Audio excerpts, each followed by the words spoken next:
Hi, I'm Tom. I'm going to be talking a bit today about worship in my own experience. I'm going to talk a little bit about what my experience of meeting for worship is and has been over the different times that I've been over my life.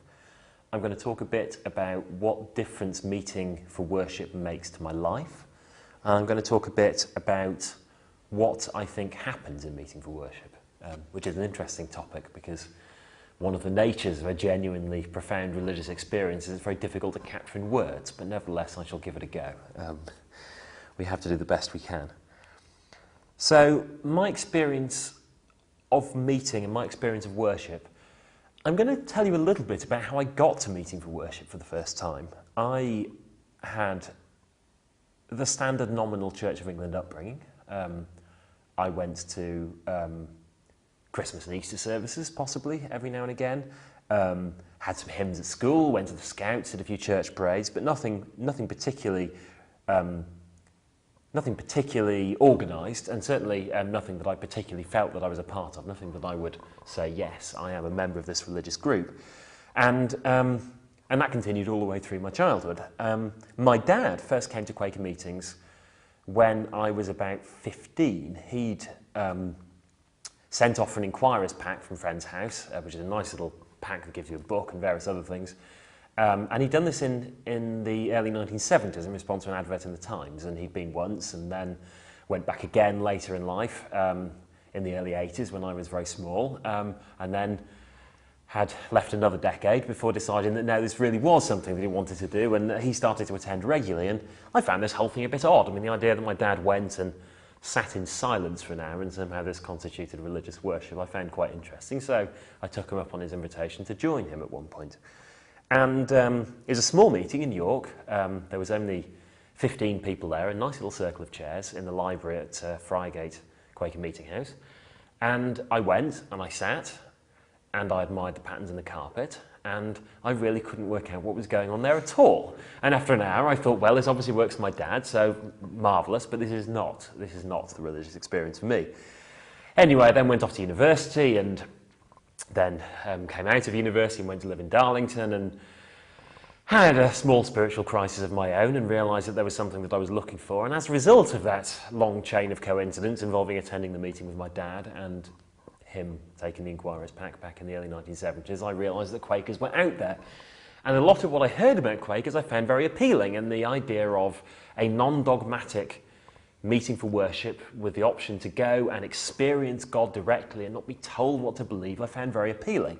So I thought that I would give this thing another go. So I did, and I sent off my own inquirer's pack, and I ended up going to a meeting in Newcastle. It was being run by Young Friends General Meeting, which is a group of Quakers from 18 to 30 odd, and they run residential weekends, and I went up for the residential weekend. And the first meeting for worship that I went into in Newcastle, I sat in and was profoundly changed straight away. The experience of worship was so much deeper and so much stronger and so much more moving than that I'd experienced before. I suddenly realised what the point had been all those years ago. It's just the first time it hadn't worked and the second time it had.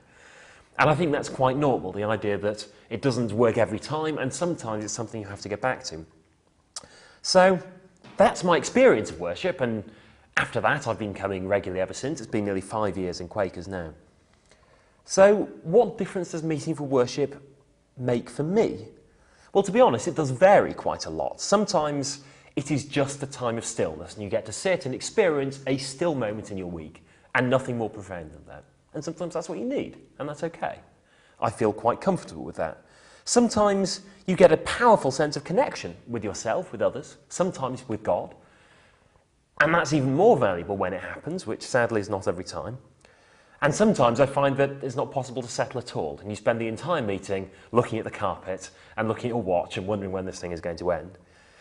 But at its best, you get a sense of joy, I get a sense of clarity of purpose, and sometimes you get a sense of great insight into the solutions you might have for your problems. There's a wonderful phrase in Quaker Faith and Practice which I find really speaks to me,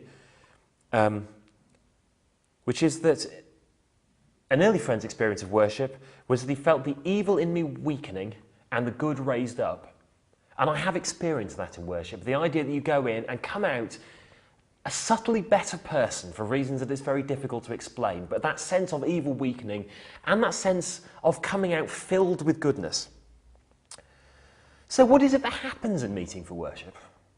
Well, to be honest, I don't know. And I don't know many Quakers who would turn around and say, this is what worship is, this is what God is, this is what your connection is. Some people see it as a connection with an external divinity, that there is a God outside who you worship and connect with. Some people see it just as connecting with the divine part of ourselves and with others. I have no idea, but I have become increasingly happy to use the word God to describe that which I connect with in meeting for worship. And that's largely as a result of my time spent in Quakers, that the God that Quakers experience is different from the kind of stereotypical white man on a cloud God you otherwise experience. But what I very strongly believe is that it is not important what our choice of words is. That experience of worship is shared by Quakers. It is our common corporate understanding. And that experience of God is available to you, whatever you choose to call it, be it God or anything else. Thank you.